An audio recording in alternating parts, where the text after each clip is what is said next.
Welcome to Happily Ever Aftermath. The podcast where we discuss relationships in movies and our relationships with them. I'm Polina Grunbaum. And I'm Diana Rojek-Sconard. Hey, it's Diana. Thanks for joining us for episode Some Kind of Wonderful. Really quick before the podcast starts, when Polina and I got started, we didn't realize how easy it was for us to just keep talking and recording ourselves, not noticing that 2 hours had already passed. So this episode's been broken up into two parts. The first one is going to be us talking about the movie itself, beat by beat. And then the second part will just be when we get into the analysis of it. So thanks for joining us. Enjoy. And we're going to look at Some Kind of Wonderful From 1987. 87.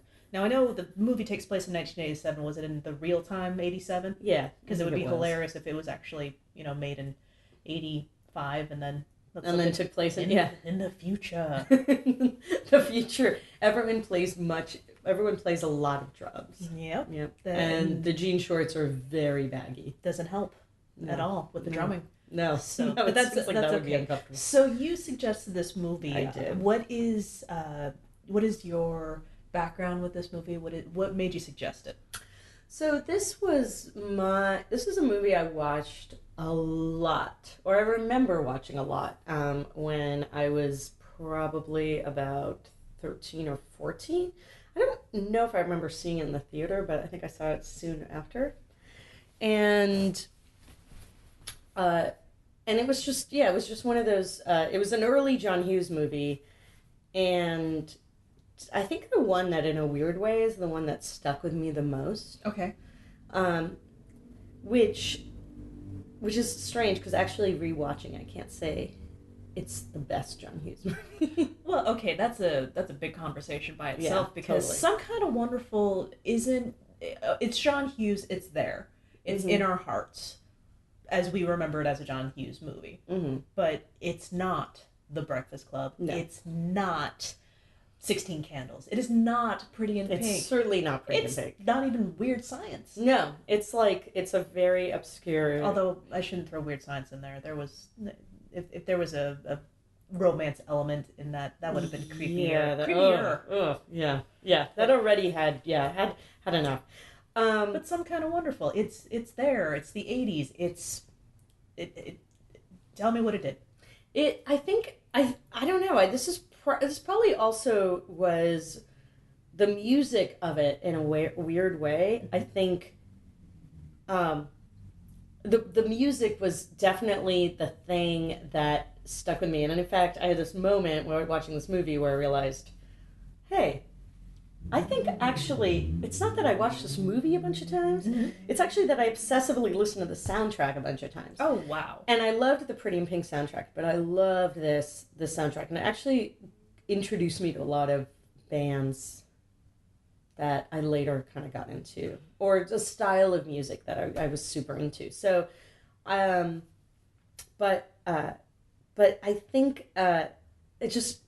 rewatching it, it's a story of much like Pretty in Pink. It's a story of outsiders sort of the outside culture in high school, the sort of who's in, who's out culture in high school, which I think maybe why it really spoke to me, because I think I felt very much like an outsider, and it was like, oh, it's fine, it's gonna be fine. Oh, well, that's what's kind of interesting, is that with Breakfast Club, it was, you had your 5 types.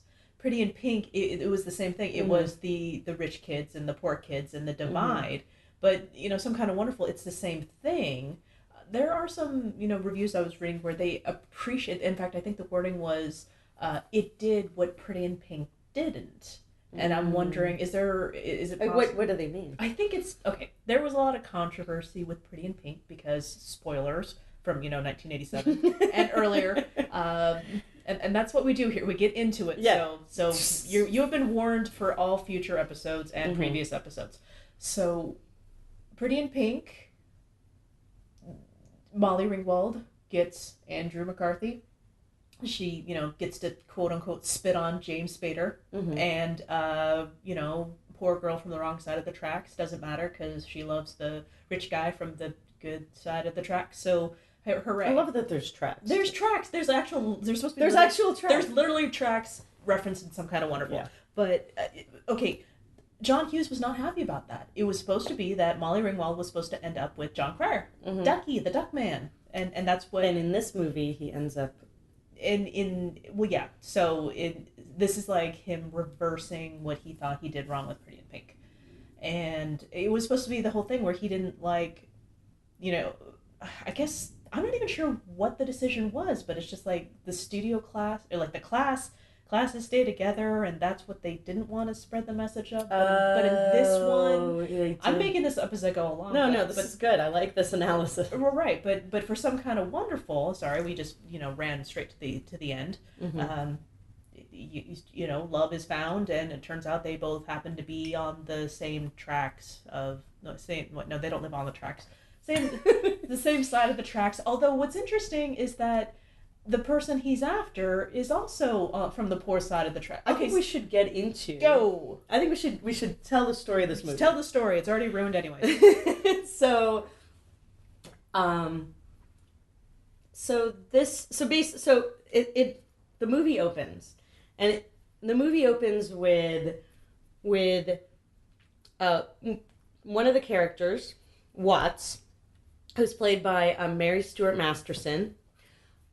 She's got kind of a shorter haircut, sort of a tomboy haircut, and she's playing the drums. She looks very cool. She's wearing like a vest over like a sort of torn men's t-shirt, and she's got these fingerless gloves with fringe. And she's playing the drums, and then we cut to Eric Stoltz playing Keith. Playing Keith. Yes, Keith. Playing Keith, and Eric Stoltz is working in an automotive repair shop by himself / gas station. Yeah, by himself. Which, I mean, wow. I wish in high school someone gave me that much like unsupervised time, but in a gas station with tools and flammables. But anyway, that's a responsibility. That's a responsibility. Interestingly, you never actually see his boss, but and so then you see him doing that, and then it flashes to Amanda Jones, who is making out in her teenage bedroom with this guy named Hardy. His name is Hardy. Hardy. Okay. I don't. Yeah. Okay. Yeah. So, and then you see him. Then you see Eric Stoltz. Eric Stoltz is Keith, walking home ostensibly from work, and he goes in front. He basically plays chicken with this train. Oh yeah, I didn't care for that. Yeah.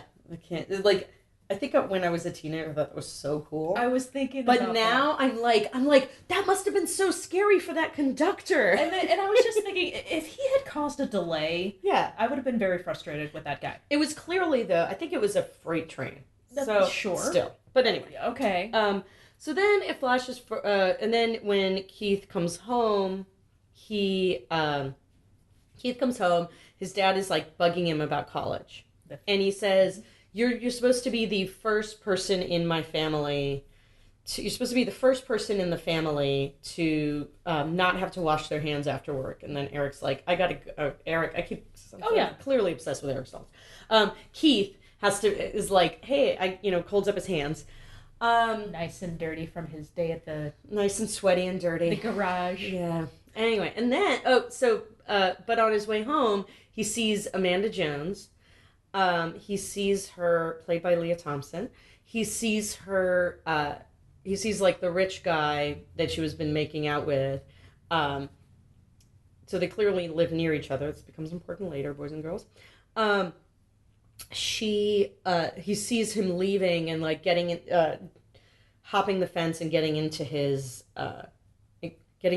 very, very nice convertible. Oddly, hopping the fence at her house, but not hopping the curb, but not hopping into his convertible. Like he very nicely opens the door, which seems an odd choice, but whatever. I think he's only allowed so many hops per day. It's probably true. Okay. It's just like it probably messes with his J. Crew pants. Or maybe he tore something on the first hop. Yeah, his ACL. Yeah.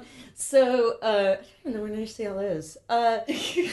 Just realized. Is that in the shoulder? Or a leg? Oh, I think that is a Leg? shoulder, which probably wouldn't happen. No, I don't know. I think it's a shoulder. Is it a shoulder? Yeah, You know what? I'm gonna stop. No, it is a shoulder because I know someone who has ACL too. Oh, okay.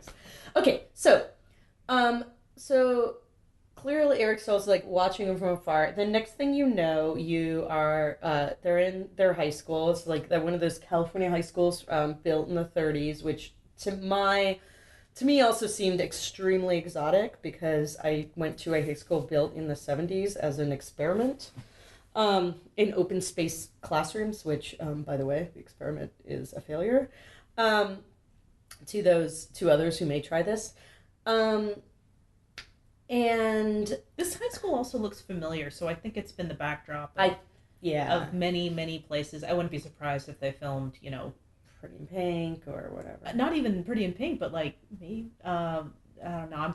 I might be thinking of like West Beverly High. Oh yeah, it kind of has that look, except not as Buffy nice. the Vampire Yeah, Slayer. it's like a buff. It's your typical kind of like with the romantic comedy with the high stairs schools. and the brick, which is weird because brick doesn't go well. Is it brick? I thought it was. I think it's one of those WPA high schools. Well, but regardless. Well, still, actually, I think I'm imagining the brick from my days of watching 90210. They had brick, which was weird. Yeah. Yeah. Okay.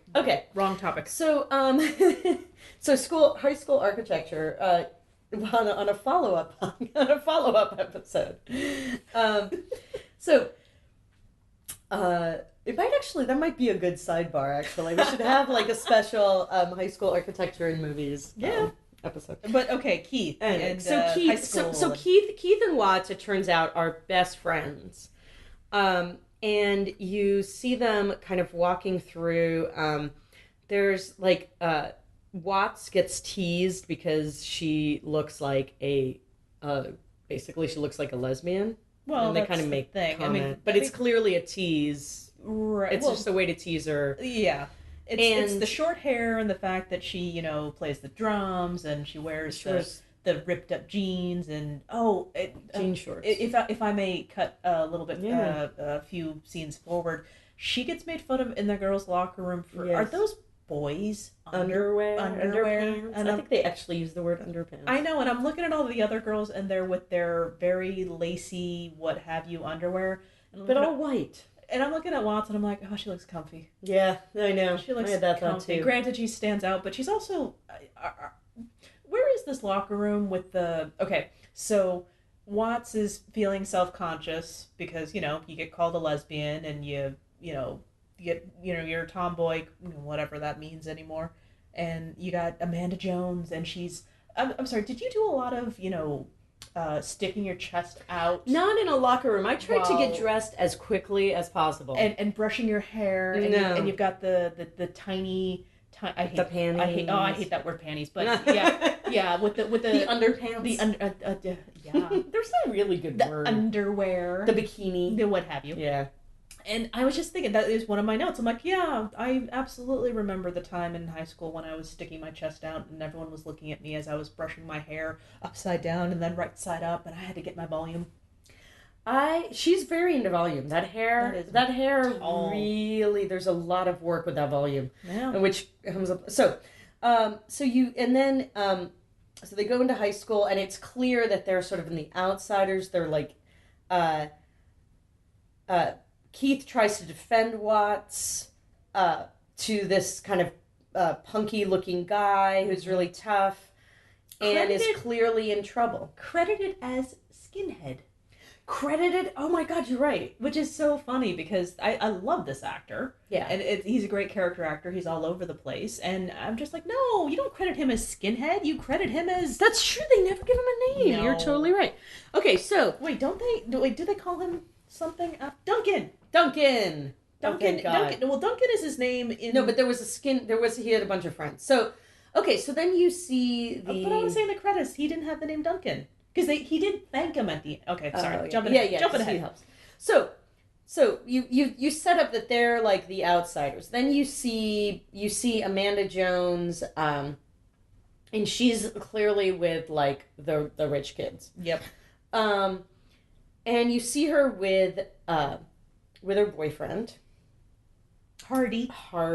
Carl's Jr. Hardy. You see Hardy. He's not nice to her. He's not nice to her. I think it's a freshman. Oh, sure. He's with a freshman. He's kind of staring up at. He's like making out and with this freshman and saying, "Oh, hey, are your parents not home? I think I'll come over after." And Amanda sees him, and she questions him, and he's like, "Oh, no. Her brother just had a very bad car accident, and I was just comforting her." And she kind of rolls her eyes, but kind of goes along with it. Well, you can't question it. He clearly has the power in the dynamic. Apparently. Yep. And the next thing that you see, and you see Keith looking out from the art room and hearing this whole thing. Mm-hmm. Afterwards, you see Keith.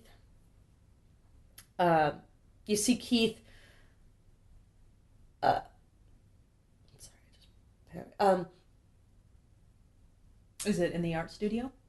He's not in the art studio yet. You see Keith. Okay, so then Keith, Watts goes and visits Keith at work, and they're still completely alone. And basically, he asks her about Amanda Jones.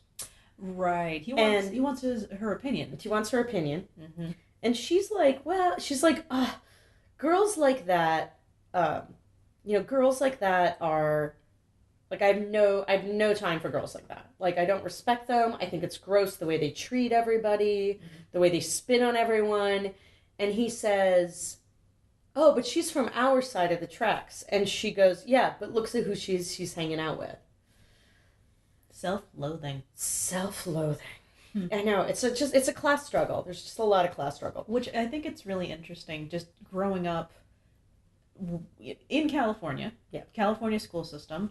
I didn't really pay attention to who did and who didn't have the money. It was kind of odd that I totally did. Please share. Yeah, well, and we can talk about that when we talk about the movie. Sure. I don't wanna, but yeah, I totally did, because I lived in one of those places where there were actually the rich side of town and the poor side of town. Well, there were just like a lot of really rich kids. Really? Yeah, like. So you're kind of aware that people were really better off. But I wasn't like. Were there skiing vacations in Aspen? Oh, yeah. Oh. Yeah. There was like. Fascinated. Yeah, no, there was a lot of like, European travel. Okay, so. Yeah. Okay, so. Ooh. So we'll fast forward. So sure. We'll get into that. So this is like a prevailing theme. So basically we've set this up. Watts and Keith are on the outside. They're trying to break out. Watts, kind of a tough. You never meet her parents, and she clearly. Her upbringing was rough. Her upbringing was very rough, and she vaguely talks about how nobody really cares. No one's ever home. The only thing she cares about are herself, her drums, and Keith. And Keith is clearly an artist. When you see his room, it is covered with paintings and art on the walls, and like I think actually like painted on the walls of it's just a cacophony of different artistic styles. It's pretty impressive. Yeah. And Keith's family life is clearly very close. He's got like the obnoxious younger sisters, one of whom is like trying to be like one of the popular kids. And the younger one has a personality quirk of really speaking older than her. She's precocious. Oh yeah, she's also DJ Tanner. I was gonna say she's DJ Tanner, and I totally did not notice it until I rewatched it. I'm like, oh my god, that's DJ Tanner. Okay, so he goes. So fast forward to he tries to so Amanda Jones gets detention because she basically snuck out of school PE to hang out with her boyfriend. She gets caught, and Keith very creepily is actually like hanging out at like around the bleachers. It became in creepy girls tennis, creepy and that was creepy stalker. Mm-hmm. And he decides to pull the fire alarm and also get in trouble. If I can back up for a second. So when the confrontation happened with Watts and Duncan and there was a thing, it's established, he's a tough guy, but also he gets detention because he's got cigarettes, he's got booze, and nude playing cards. Yes, the porno playing cards, and I'm thinking porno playing, like that's like a 50s. That's like something like a cadet in World War II would have. Like, it was very strange, like a fifth of bourbon, and he's like, "Oh, these aren't mine. Yeah. And I think it's great that they had to drive it home with all of it, like, and it's like, all right, you got detention. I'm like, oh my god, he would have been expelled 8 times over. Yeah. Well, this was also 86. Like, people would get caught with cigarettes all the time. And it blew my brain. Yeah. So Amanda's in detention, and Duncan's in detention. And Watts. So they go in, it's morning detention. Well, it's Keith, not Watts. Oh, I'm sorry. Yeah, Keith was in, Watts doesn't, the name doesn't help. No. Yeah. So Keith pulls a fire alarm, wants to get into detention. Yep. And he finds himself, he goes to get detention, he walks in, and it's basically all of Duncan's friends, and they're huge, and they're skinheads, and they're punky, and they're scary. Yep. And he's like, because it doesn't look like it's supervised detention. And then you see Amanda Jones in the hall, and she's basically... Oh, she's not basically. She is flat out throwing herself manipulating this the driver's ed teacher. Yeah. And at first it just became... Which is actually a very funny scene. Funny, if by funny you mean ew. Yeah, it was really gross, but it was like, well played. Well, it was, thank you so much. I don't know how I would have gotten through detention. I'm the only girl. Which actually, like, now I think about it, I'm like, yeah, that would have been really weird. Especially with no supervision. Yeah. And that's perfectly fine, but at the same time, the guy says, okay, no, that's fine. We can just work out, you can just do your detention in my office. Mm-hmm. And then she turns on the flirt. And she actually handles his tie. Oh, and it was just really, really creepy. Which is so weird. And then she says, oh, the girls... They love the way you wear your hair, and he's wearing his hair in that classic like bald on top and just kind of neat on the sides. And he goes, really? And it totally works on him. That's like the crazy thing. It totally works on him. And he's like, she goes, oh, I think maybe you can just do detention somewhere else. Or maybe I don't need to do a detention at all. Right. And he's like, okay. There was this basic, I think I've learned my lesson. Yeah. And it worked, and I'm upset. See, now I hate Amanda Jones. I know. I mean, I'm with Watts. Yeah. Which is not fair, but... No, because so far she has no actual, she has no... depth. She has no depth, and she has no redeeming characteristics. Except she's trying to be with the popular kids, but she's from the wrong side of the tracks. And Watts actually points this out when he asks. She's like, I think you just think she's beautiful. Okay. And that's the only reason that you care about her is because of the look. She's the prettiest girl in school. And that's a very interesting observation. Is that the case? Because has he ever interacted with her? Well, that's the thing. You never see them actually interact. And even though it's like, oh, he's near her, it's not like, it's like, oh, this is the kid who, it's not like, oh, this is the girl I played with when I was a kid, or like we were in classes together. I mean, ostensibly they've known each other for a long time, but well, no, the 90s and 2000 cliche of we were friends in elementary school, and you became popular and pretty, and I became sporty and blah blah blah. Yeah. So then he decides he's basically going to ask her out, and they're hanging out at some outdoor mall or something. Yep. And again, same girl with Hardy. Same girl. So Hardy, same girl with Hardy. And Hardy Hardy basically totally, he does that, there's a word for this, where you basically, if someone's mad at you, you just kind of say that they're crazy, and you, it's not catfishing, it's not eggplanting, it's not, I don't know the word. Dragoning, I don't know, there's some word for it, unicorning, I don't know. Is it, it's not negging. No, because negging is when you like insult to get attention. Yeah. Well, no, but I know what you're talking about though. But honestly, I didn't even realize there was a term for it so much as no. This is straight out of abusive relationship 101. Yeah. You know, you like you have a real problem with me with my behavior. It's like it's your problem. Yeah. You're just like, you're uptight. What's wrong? You know, like you're making out with another girl. Yeah. And it's like I thought you. I don't know. I thought you knew me. What, you're an asshole? Yeah. No. Like, I trust you. I think he said, what does that have to do? I trust you. Yeah, she's not making out with another guy. So, her guard's down. She's mad. She goes to her friends, and he's like, hey, can I talk to you? And this is in the most awkward thing, the most awkward moment, he asks if he wants to go on a If she wants to go on a date with her. Amanda. With him. Oh my god, okay. Let me start over. Yeah, go ahead. So he grabs her, he takes her aside, and he asks her if she would go on a date with him. Yeah. And she's just shocked. And because she's still so angry from Hardy. Mm-hmm. And she says to him, she's like, well, sure. Okay. Basically because Hardy is going by. Right. And it's just walking away from a situation where, oh, you are with this girl, fine, you know, we're done. Oh, this guy's interested in me. Huh, yeah, look at that. Yeah. So it's I have other options. There are possibilities. I don't just have him. And it's also, I'm really happy that Hardy is seeing this right now. Yeah.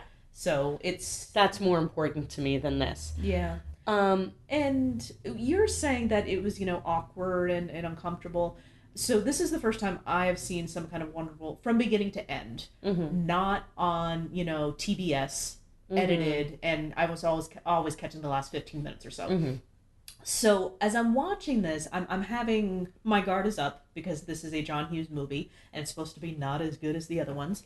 But, there was air quotes that you can't see there, not as good as the other ones. Mm-hmm. But something was just very interesting and very sincere about Keith. And even though there are some kind of holes in it where he was talking about what we were talking about, what is his motivation? Is Watts correct? Is she just so beautiful? That's all he's taken by.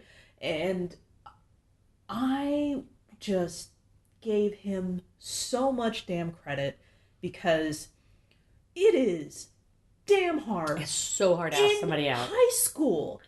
That to walk up to somebody and ask them out. Yeah. Getting the nerve to do it. And he's clearly there. Like, this is not where he's hanging out. He's clearly there to ask her out. Yeah. He's come to this place. Yeah, and just there, I was just feeling for him, and I just wanted to say, people in their 30s and have no comfort doing this. And it's clear that he's not comfortable as well, but he did it. But he does it. And he stammers a little bit, and then he gets it out. And I have to say, Eric Stoltz in this movie, like, still just...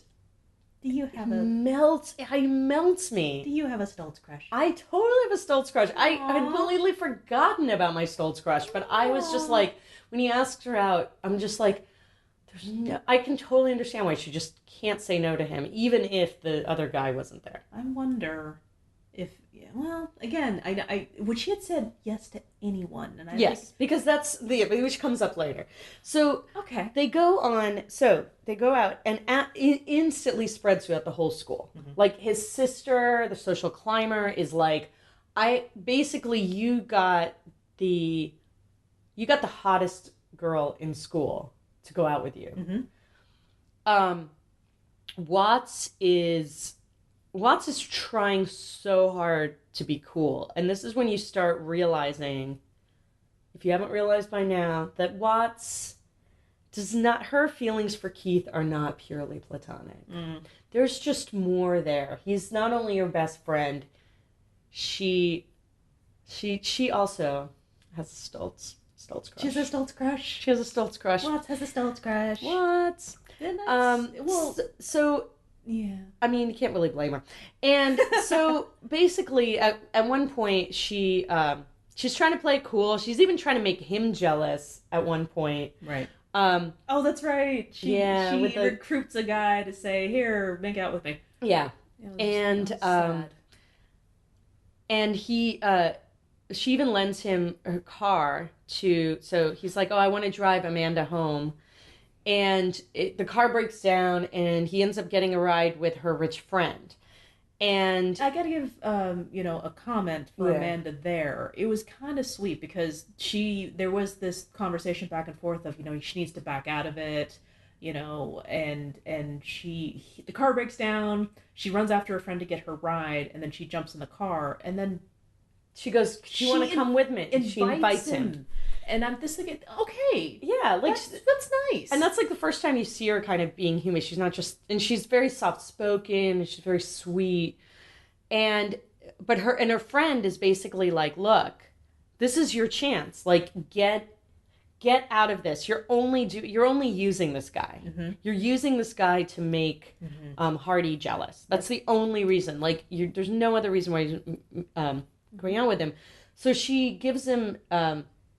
So she actually, her friend tries to give her an opening to have this conversation, and she basically ends up saying, "I can't do this." Well, actually, if I remember correctly, Shane, I think her name was the friend's name was Shane. She's just like, "There's something Amanda wants to tell you." Yeah, and Eric Stoltz, I think she was Amanda was flummoxed. Yes. I don't know why I wanted to use that word. Because it's such a good word. Well, okay. So Keith says, "You don't want to go on the date." That's true. He gives her an out. He calls her on it, and not in a way that was particularly mean, but just straightforward. And like, "Do you want to get out of it?" He knows what's up. Yeah. But at the same time, it's just like, "You don't want to go on the date." Yeah. And I don't remember if she actually said it. And I think she said, "No, I do." No, she said, "Well, do you want to get out of it?" And he's like, "Well, no, you asked. Yeah. I asked you." Yeah.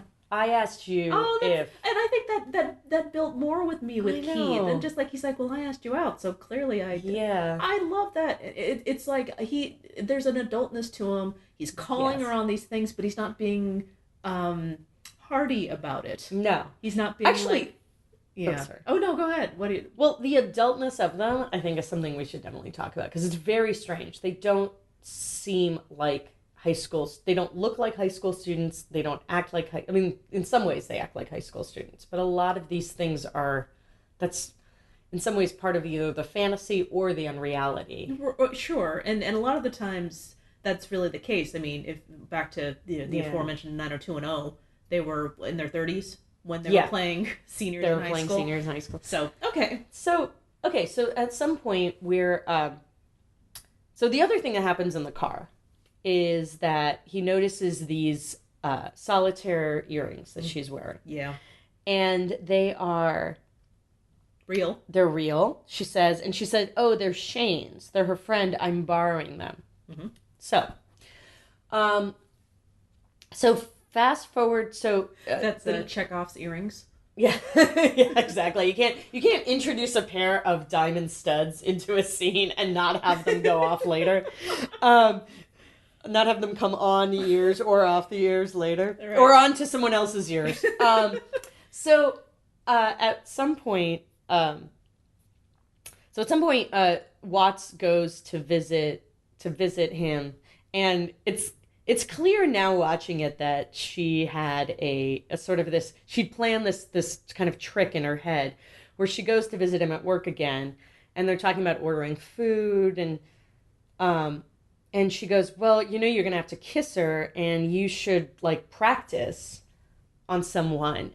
You should practice on me." And he's like, "Okay." Like, which is odd. Yeah. Strange kind of agreement. But basically, she's sitting on a table, and he kind of walks up to her, and she says, "You have to put your hands on my hips," and he does. And they kiss, and at first it's a tiny bit awkward, and then it gets incredibly passionate. Mm-hmm. And he kind of tightens his hands on his hips, and she kind of like, you see her put her her hands in his hair, and it's really intense, and then she just like breaks it off and runs away and is like, no, you're good. Yeah. And sort of freaks out, and it's clear that this is like a big part of their relationship, is her kind of being a little moody, and then him being like, hey, don't be mad at me. And yeah. She's watching someone that she's clearly attached to, and not just, you think it's just as a friend, in the beginning, but then it's clear that she has feelings for him, so it's worse. Yeah. Going after somebody that she's not a big fan of. That's usually a good conflict right there. Yeah. It's the, why don't you see what's right in front of you? Yeah. Conflict and everything like that. And she lost me when she did that whole, are you going to be game? You sure you're going to be good? Can you kiss? Why don't you practice? And for the record, I will say practicing is a very, very good idea for many activities. Yes, practicing is generally how you become good at things. Like, come on, Watts. But it's clear that it's this weird, crazy thing that she came up in her head, because it's like, wait, I want to kiss him before. But why did it work? I don't know. Why did he agree to that? That's the big question, is that why did he agree to it? And was he really just thinking, oh my God, I may make a bad impression on Amanda? Yeah, or is it just like, I don't know, I did crazy stuff in high school that makes no sense. Blushed. Oh my God, she was bright red, and he pointed out, and she got all mad at him, and so basically it's almost like it's worse now. Yep. It's worse now because she'd been dreaming about kissing him, but now that she knows it's really good, it's almost the worst possible outcome. Mm-hmm. So we got a date. So we got a date. No. So then they go into this club, and they have this, like, Watts and Keith run into each other at this club where he's supposedly waiting for Amanda, and Watts is like, you know what? I don't want to be friends with you because I'm just driving you crazy. Mm-hmm. Like, I told you that this is a stupid idea. And that she's just using you to get back at Hardy. And he basically is like, you know what? That may be true, but I don't care. Mm-hmm. So then Watts is like, I don't even want to deal, I think let's just, for the sake of our friendship, let's stop being friends. Which makes absolutely no sense. But I think she needed the space. Not when it's put that way, let's stop being friends for the sake of our friendship. But at the same time, I understand the whole let's just take a break because we're just getting on each other's nerves. Yeah. So good pretense. Good job, Watts. Yeah. So Watts then you see Keith is alone in the art room where he clearly spends a lot of his time, and you actually see the canvas that he's been working on, and it's a picture. I mean, it's a painting of. You don't see it yet. Oh, you're right. You see him working on it. So going back to the dad and the obsessed with college and, basically not working with your hands, which is ironic because he's very interested in art. Yeah. Keith is very interested in art, and there is this big thing back and forth. Dad is obsessed with college. He's obsessed with the money that's been going through to pay for college. And he goes... Which Keith has earned. Yeah, I was about to say, because there was a little bit of a conflict there going on with what we find out Keith actually does with the money. Yeah. But, so he's working for college, he's putting all this money away, his dad's obsessed, there's a conversation about T-bills and investments, and I'm just like, okay, so... And the whole time his dad's having this conversation, I just want to go back to college yourself. Yeah, if you're that obsessed with it. Which Keith does say to him at some point, like, hey, that's great, Dad. Like, what, you're going to college? That's great. And you actually see a scene where his dad is... with the college, with the guidance counselor, and the guidance counselor's like, oh, well, this guy, he's really interested in art. Like, he's a great student, but he's interested in art. And the dad's like, no.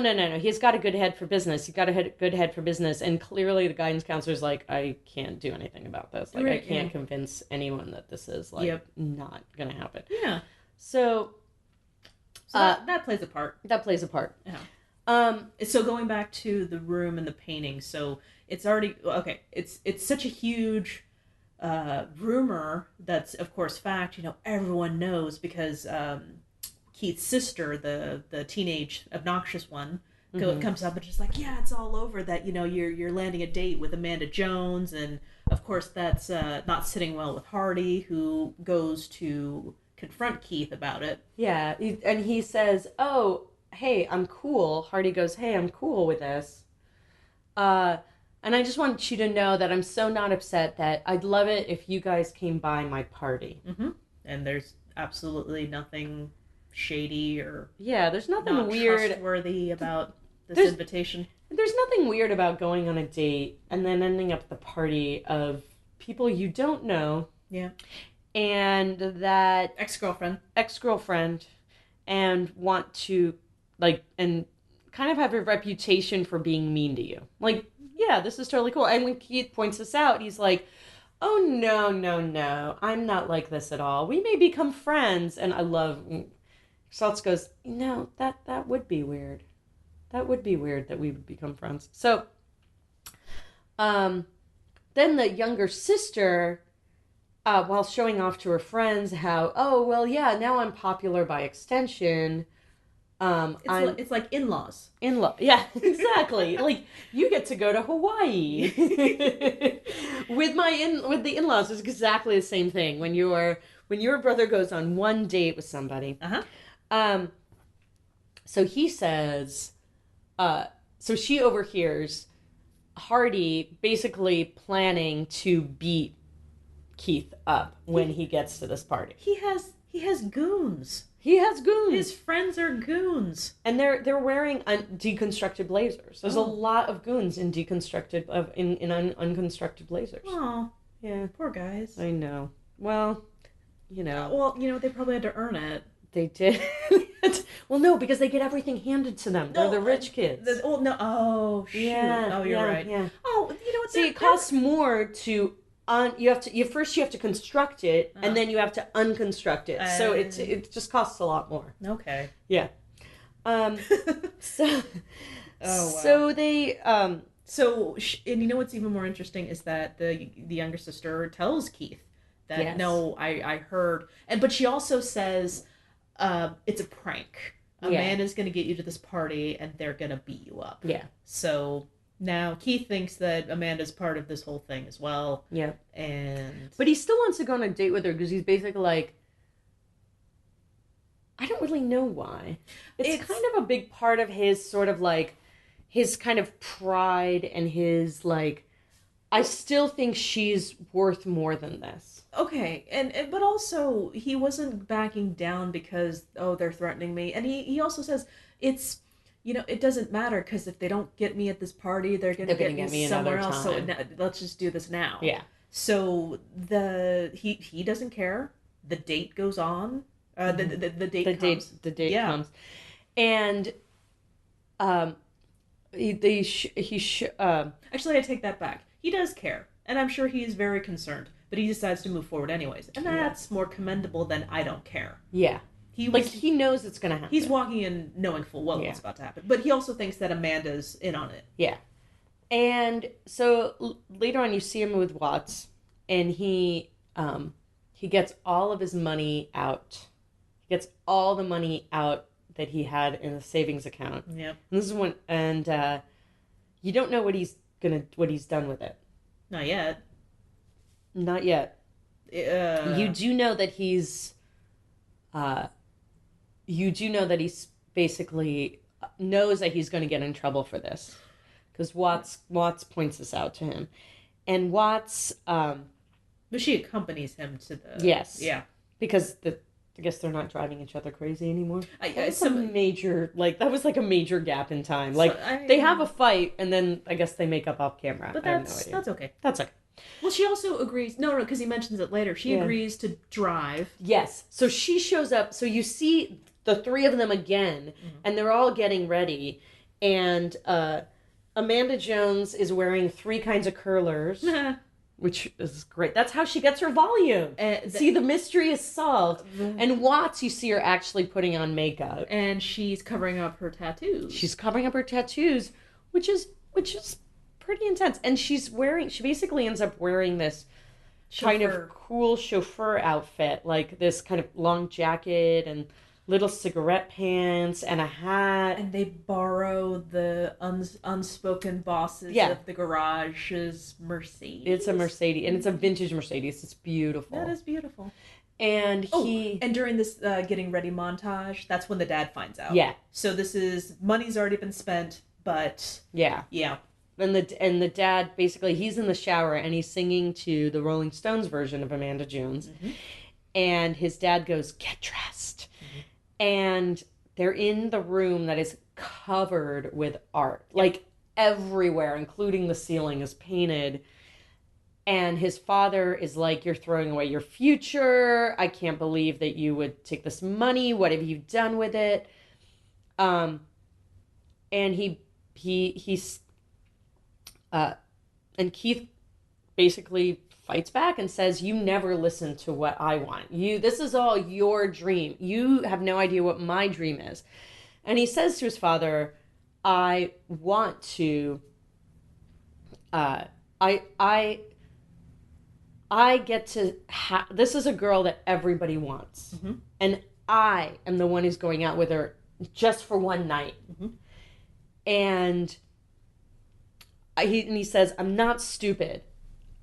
I'm not wasting this money. Like, I'm going to take care of this, but I need this for this one night."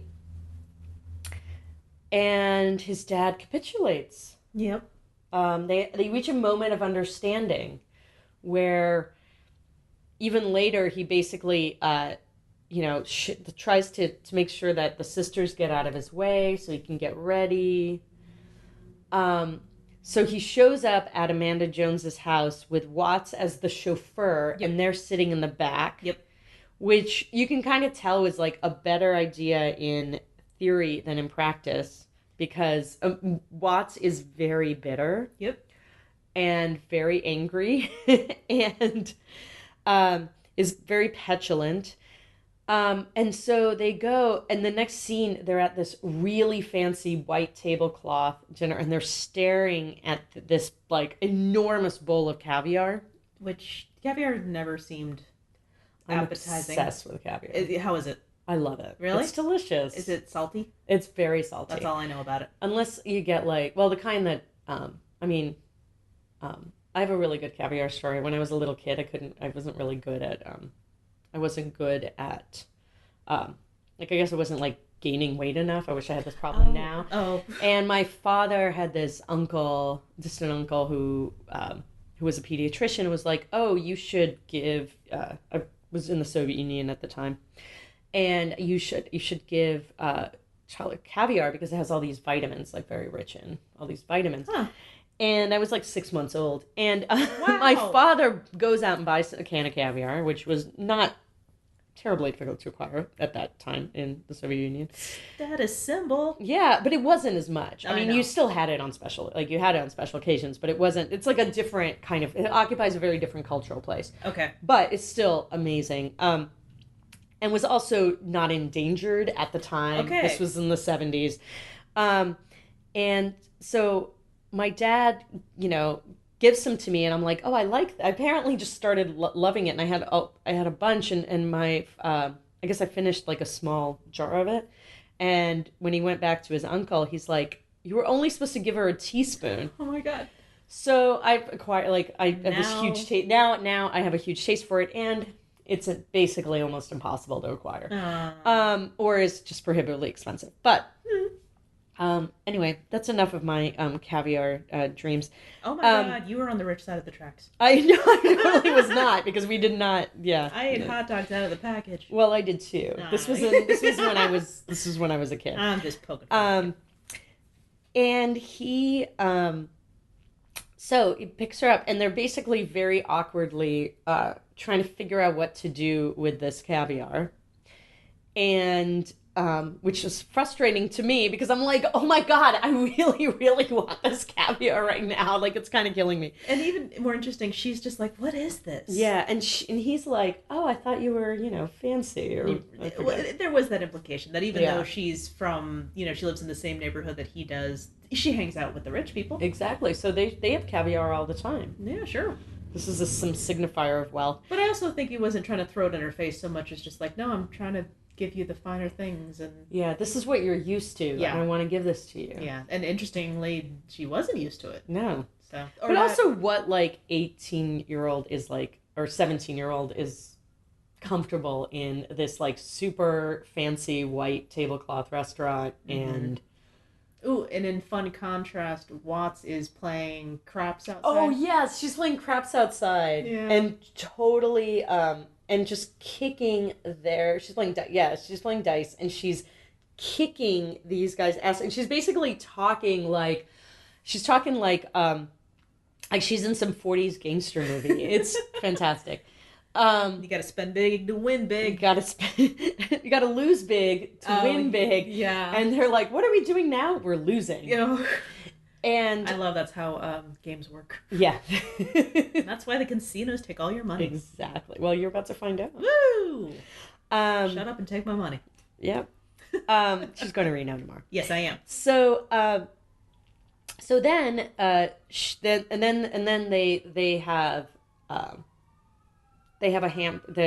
they have this like kind of big reveal with like the metal metal, things on the top, trays. whatever, the trays with the sort of metal dome, and it's a hamburger. Yep. And so they basically they have this moment of like, oh, there's some they're not having a very smooth conversation. No. It's not going well. No. And at some point he says to her, she does end up laughing, and he says, oh, you have a nice smile, and it kind of breaks the ice, and they start having a good time. Yeah. And they're laughing, and it's great. So then they get back in the car, and things are finally going well, and Watts is being completely petulant, like stops the car. And Keith even calls her out on it, like, you offered to do this, you offered to drive so we can talk, and clear she offered to drive so she can keep an eye on them because it was going to drive her crazy to be home. Right. And then they go, they end up sneaking in. He uses Duncan. Yeah. So Duncan reappears, and they've clearly, this whole thing with them being in detention has worked out very well because now they've become friends. And I love the way they did it because it wasn't just like this, quick thing. They're in detention. He's stuck in detention. Keith is very artistic. He's got his notebook, and Duncan has his knife. Yeah. And he's carving into the the desk. And he lifts it up and he shows it to him, and Keith shows him what he's sewing. He's like, oh, and he takes the top of the desk and shows it to him, and Keith like, oh, yeah. So they bonded. They bonded because of a shared artistic vision. Exactly, and it turns out that worked out very well. Because because Duncan's dad is a security guard at a museum. Keith's favorite museum. Where he spent all of his childhood, and she basically points out, he's like, oh, I've not been to this museum since I was a little kid. I should really go back. And he's like, we have all night. And he walks her into a part of the museum, and standing there is a painting of her that he has done. Yep. And it shows her kind of contemplatively looking out at the viewer, and it's, I think, meant to be a very sensitive portrait. It's really well done. It looks a lot like her. Yep. And she's speechless. She doesn't really know what to say. She doesn't know what to do. And they cut to a scene, and they're sitting in an outdoor amphitheater. They're sitting on the steps, and you see Watts kind of sitting at the top of the amphitheater, and they're sitting down in the proscenium, on the stage. Yeah. And I'd like to think that if they weren't so into each other's conversation, they totally would have noticed Watts. Just the only person in this amphitheater, just like, hey, what's up? Hey. I'm crying. Yeah, so, I'm just gonna sit in the back and cry. You know, or at least from like her walking down. Yeah. In the seats. So they end up having this. Oh, yeah. This is the part where they're having a conversation, they're having an understanding, and then he asks her, you know, about what's about to happen at this party. Mm-hmm. Yeah. Because he confronts her about it, because he's still under the impression that she's in on it. Yes. And, well, I don't remember the conversation. Well, so the beginning of the conversation, she basically says that that basically everyone's always valued her for her looks. Mm-hmm. That didn't really get to me. Yeah, that everyone's always valued her for what she looked like on their arm, and that she went along with it because she would rather... Oh, that's right. She would rather be alone, or she would rather be with somebody and feel alone than to actually be alone. And he says, I don't feel that way at all. I'd much rather be alone. I'd much rather be alone and comfortable in myself than with other people and having to pretend to be somebody I'm not. Also, have you met that asshole that you were dating? That's the other thing. He's so obnoxious. Yeah. And so he's like, so she thinks about it, and then he basically confronts her. At that point, he confronts her, and he says, you're using me. And she's like, wait, no, I didn't know anything about this. And they both decide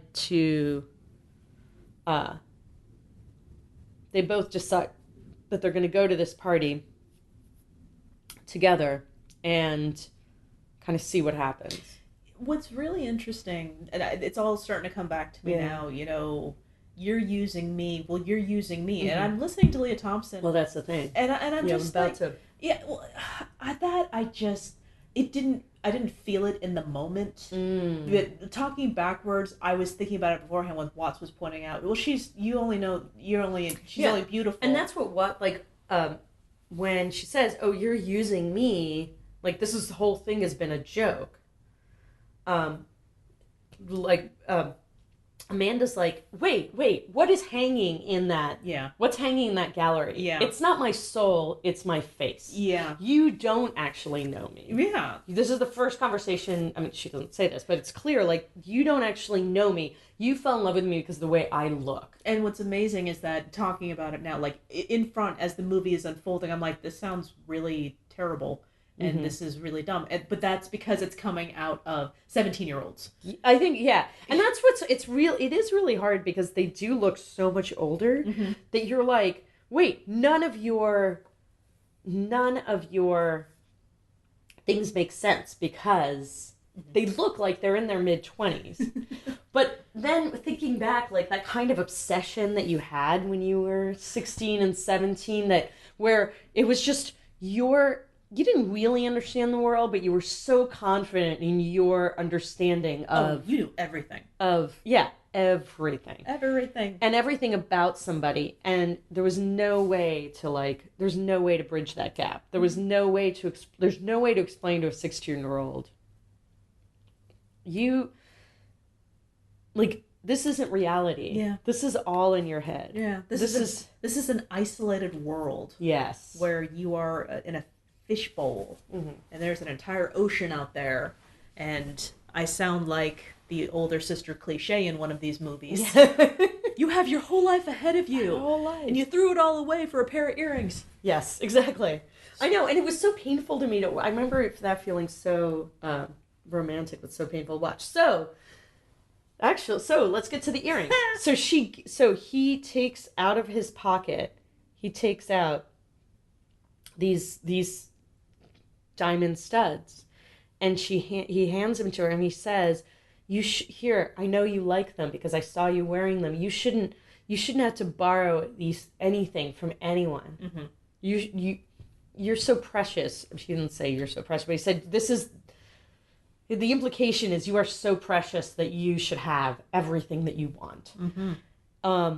And I want to give this to you. And they kiss, and Watts is crying up in the stands, and then they get back to the car, and they're determined to go to this party.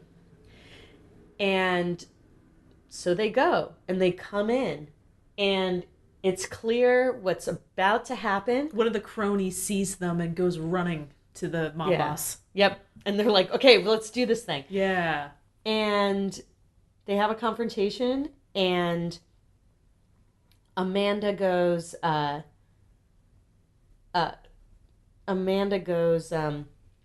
you know what? You're not mad at him. You're mad at me. And pushes him, and basically, she's like, and he said, that's not enough. Hardy goes, that's not enough. You need to beg. You need to beg. You need to beg. And at that point... Oh, and also really quick. Yeah. The cronies are holding him back. The cronies are, yeah, that's true. And Keith even says, why don't you just do this, you and me? And it's basically like, no, I don't do that kind of thing. Okay, I don't like to dirty my hands. I don't like to dirty my hands. And also, I have a party going on. I'm a host here. Yeah, so... I know. He starts pulling out this host thing where you're like, you're 16. Like, are you just catching up on Martha Stewart? Like, hosting basics. Make sure you don't get into a fight. Well, you also have so that you can make sure that your guests' punch glasses are full. Well, you need to have access to your host at all times. All times. Because it's really hard to have a giant raging house party when you're 16 if you don't know where the canapes are. Parents are out of town. Yeah. So, yeah, and then, of course, Amanda steps in. You're mad at me. Mm-hmm. Take this out on me. And I don't really like... Of course, you don't like the whole, no, that's not good enough. You're going to have to beg. And it's like, you're going to have to beg code for you're gonna have to blow me in front of everyone? I think just the way he said it. It was. He's so greasy. Yeah. He's so like shiny the whole time, and his hair is like there's kind of this like mousse. There's a lot of mousse involved in this movie. There's a lot of mousse. And a lot of that grease is just coming out of his pores. His pores. Yeah. It's just and you don't see it, but it's just he oozes. And he did it very well. The actor. Congratulations. You oozed douche. So well. So well. So right at the moment somebody's about to get their ass kicked. Someone's about to get their ass kicked. And Amanda's like, no, I'm not going to... She realizes, like, she is not going to want to beg in front of everyone. And I imagine Keith wouldn't even want that anyways, even though he's being held down. But in this pivotal moment of, teenage movie angstum. Yeah. Duncan and his cronies just come in and just... take over the situation. They just nail him. They go, "What's up?" Yeah. And suddenly Hardy is playing a very different tune. Mm-hmm. He's like, "Oh, no, I don't want any trouble. I just want to go back to my party. No, it's cool." And no, we don't have a problem here. We don't have a problem here. This is fine. Yeah. And Duncan's like, "Hey, you want to?" He says to Keith, "You want a shot at this guy?" And he's like. Keith is like, I'm going to be the bigger person here, and I'm going to walk away. He goes, no, it's not worth it. And Amanda goes, no, I wish I felt that way, and just walks up to him and slaps him 3 times. Bam. And then, and he's just standing there in total shock. And then there's this weird kind of creepy scene between one of the cronies that looks like he's like 35. He looks like Mitch Hedberg. Yes. High school Mitch Hedberg. Yes, high school Mitch Hedberg. And Shane. The friend. Sloan. Is it? No, I don't think it's Sloan. Is it Shane or Sloan? It's not the same thing. But it was. I think it's the earring borrowee. Yes. No, the borrower. Wait, which one is which? Oh no, so the friend in the Jeep trying to get Shane. Yeah. I don't know, Sloan. I think that's fair. I think there was a friend in. Oh, you're right. I have a friend in high school named. Sloan. I mean, not a friend, but a. Acquaintance, one of those. Yeah. So here we go. You got social classes colliding. Yep. with Mitch Hedberg and I Have Pretty Earrings and I Vacation in Aspen kind of making eyes across the room. Yeah, because there's basically at some they talk a lot about where they're going to take their spring vacation in this movie. The Shane and Laura's of the world. So, so basically, they leave. They leave. Amanda and Keith exit, and they're kind of like standing there, like, "Oh my God, we've taken back the night." And she and Watts like comes up. She's like, "I saw the whole thing from the doorway. Like, yes, you're so like this was great." And they look at each other. Keith and Watts just look at each other for a very, very long moment. Well, it's also made longer because the movie was kind enough to flash back to their big kiss. Yes. In the garage, just in case anyone was curious what they were thinking about. Yeah. Because we needed that. But they did a nice little musical sting with it. Yeah. That's how they get you. The music in this movie is so fantastic. That's where they get you. And Amanda immediately recognizes it. Yep. And she has a moment.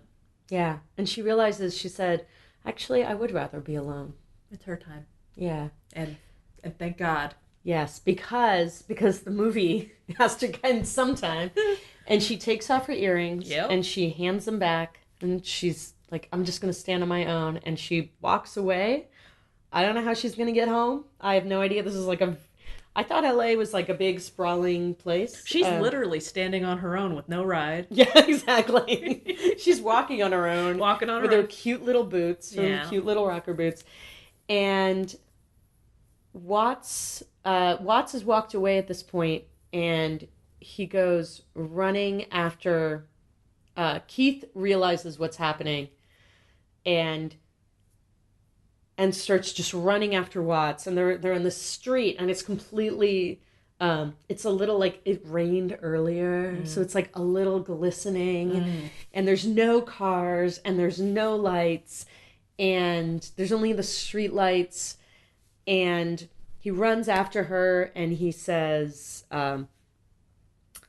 he basically swoops her up into his arms, and they kiss, and he hands her in the middle of the street, and he hands her the earrings, and he said, "You knew you were going to get these anyway." And then he says, she said, "I was hoping." And then he says, she asks, "How do I look?" And he says, you look fantastic wearing my future." Yeah.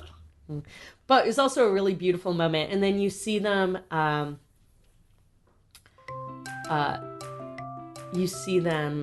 walking down the street with a really great version of "I Can't Help Falling in Love with You." I liked that version. For that moment, it all came together very nicely. Yeah.